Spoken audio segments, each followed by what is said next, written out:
Lok Sabha MP Rahul Gandhi on Thursday laid the foundation stone for 100 houses to be built for victims of 2024 landslides in Wayanad, Kerala. The houses are being constructed by the Congress party for families who lost their homes and livelihoods in the disaster. The housing project will come up in Meppadi panchayat. Each house will measure 1,100 square feet and will be built on 8 cents of land. The project aims to support families affected by the massive landslides that struck the region.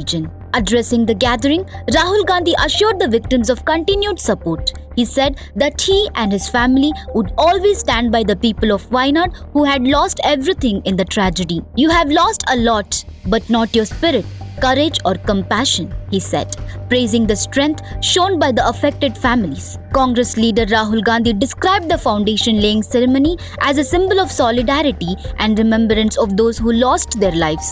He recalled witnessing the aftermath of 2 major landslides and said the courage shown by the people left deep impact on him. Wayanad MP Priyanka Gandhi Vadra also addressed the gathering. She spoke about meeting families such as Anyan and Honey who lost relatives and farmland in the disaster. She said seeing their suffering strengthened her resolve to fight for justice and rehabilitation.